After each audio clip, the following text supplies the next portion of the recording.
So we're going to begin by creating a template for our little illuminated house. And I've created some template pieces already, and I'm going to show you how I did these. So we're going to think about, we're going to need four walls, four sides to the house. So two sides are going to be square because there's going to be a roof coming down over them.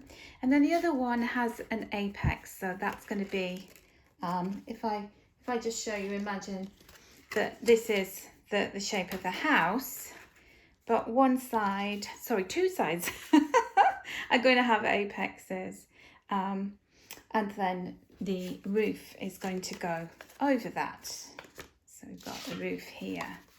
Whoops, let me just put that down and then you can see what I'm talking about. So I've put these together. So we've got two sides with an apex, and then the roof is going to go over that like this. So you get the kind of house shape there. So the dimensions that I've used for my house, you can make yours smaller or bigger if you want to be more adventurous, is I've cut out two squares that are 6 centimetres on each side. So that's for the two sides of the house. These are my two little templates. And then two apexes. And the measurements of these are 10.5 centimetres from the base to the tip of the point of the apex, and then 6 centimetres across. So they want to be the same width as my other walls. Now, how to get your apex perfect, I'm just going to show you on this piece of paper here. So I'm going to just draw a line down there. And imagine that line's going up across there. So you've got your rectangular shape. The way to discover where the apex should be is just to measure across. It's 6 centimetres. So you're going to go to 3 centimetres. You're going to find the middle there. You're going to find the middle at the top. And then you want your apex to start going inwards at 6 centimetres. So we're going to measure 6 centimetres here. So 6 centimetres and 6 centimetres there. I'm just going to draw a line across there. And then that's your centre point, and you're just going to take your ruler and draw a line across a diagonal and then across a diagonal to the other side, and you get your perfect apex shape there, and then you can cut that out. So that's how I created mine. Just some tips on that. So the next thing we're going to do is to roll out our clay. We're going to do that onto a piece of cloth here. So my wooden rolling pin that's being very noisy. And I'm going to pinch off some clay. It's very wet.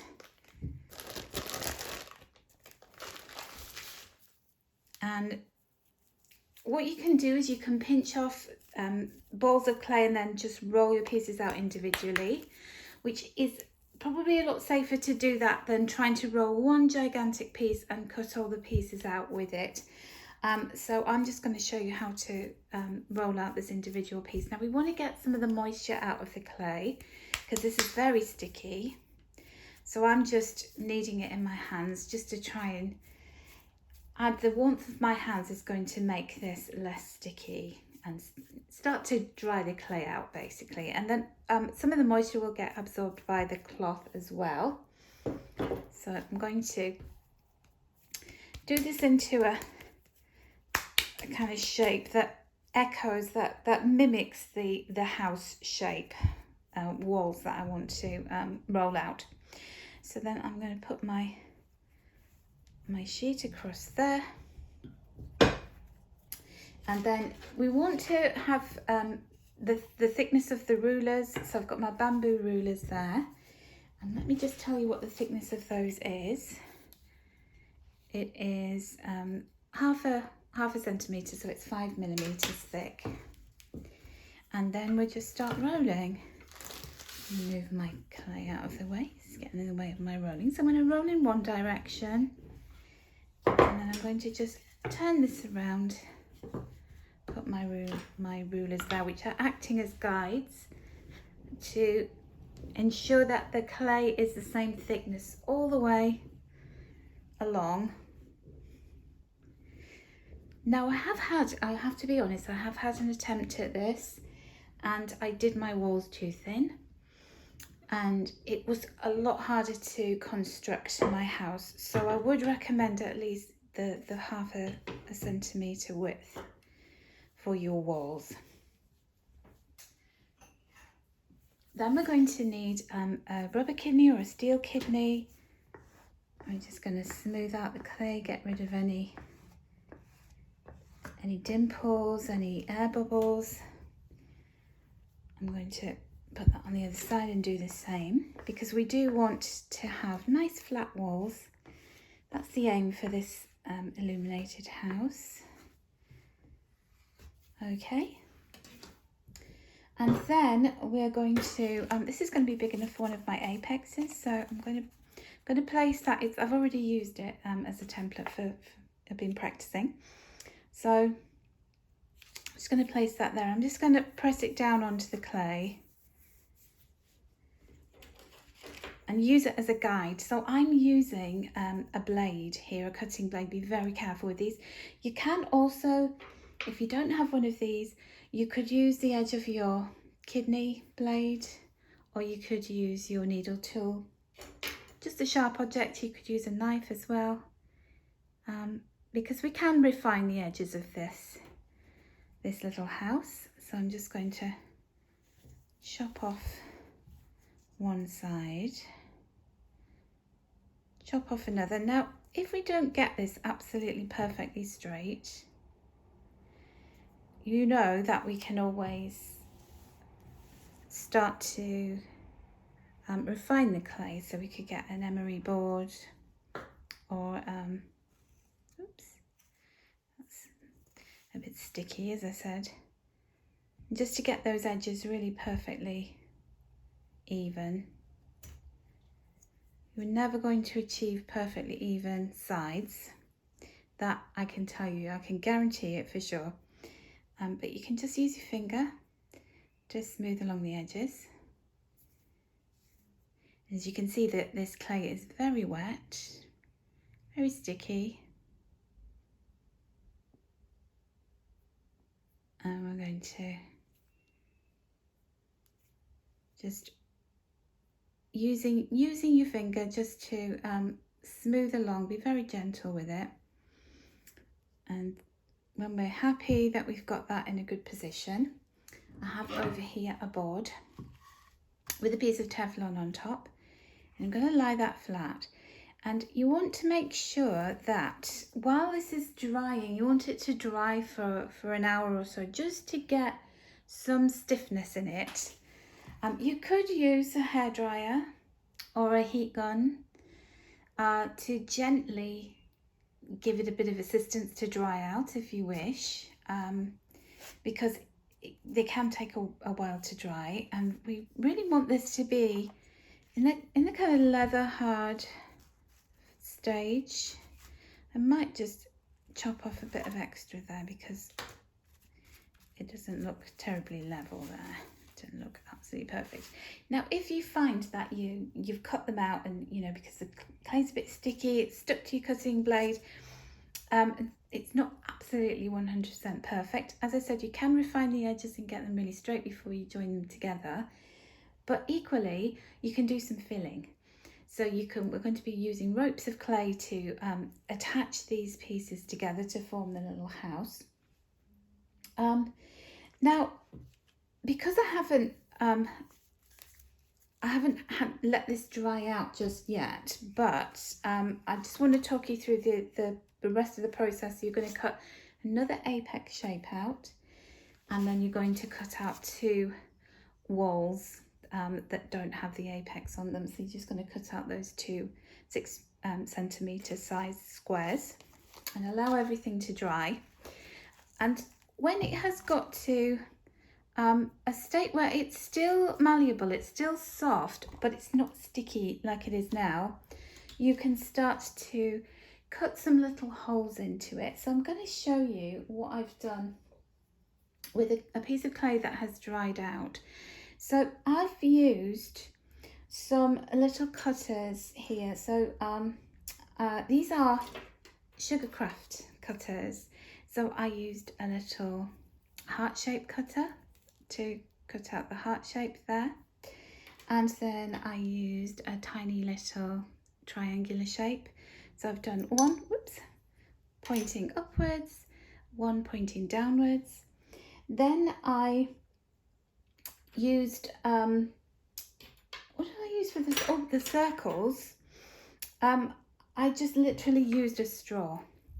So with the straw, this has actually still got some clay in it. I'm going to cut the straw actually, because I'm not going to be able to get that clay out of there. So you want a nice straw, and you can, oops, I've just got loads of bits all over it. Let's just get those bits off. Let's use that to make it all nice again. See, everything is salvageable. So we have some holes on that side. So you literally just push your straw in and turn it like that and pluck it out. So you're taking some clay out with it. Now, while the clay is softer, I'm just going to put my needle tool in there and gouge it out. Get my end perfect again, and then we're going to have another one on this side. Let's do it like that. Turn the straw whilst it's in the clay and remove any soft clay that's inside the straw. So I've done those 5 little holes. I'll do this one in the middle, and then I'll show you how to do those kind of flower shapes. So every single hole that you make in your little house sides is contributing to the way that the light will be emitted through it. So have a think about that. Now, you don't want too big a hole, so I've got a bigger cutter here, and I had, you know, played around with the idea of using that, and I thought, no, I want to make it effective enough so that the light can come through, but I don't want really big gaping holes, because we're going to see the fairy lights, we're going to see the battery operated candle, so we don't want that. And then to make the little holes around the edges of those circles, to make it look like flowers, I'm just using my needle tool, just going in and moving the needle tool around in the clay and just creating these what look like little flower petals. Now, because this clay is quite sticky and I haven't allowed it to dry, it's kind of sticking back together again. But if you've allowed your clay to dry a little bit, you won't get it puckering like that. You'll be able to achieve a bigger hole. And then as the clay dries, you can also go in with a tool that's just slightly bigger and just kind of make a bigger hole. And you also want to, once this clay's dried a little bit, go in from the underside to make sure that you've got the hole all the way through, because sometimes it doesn't go fully through.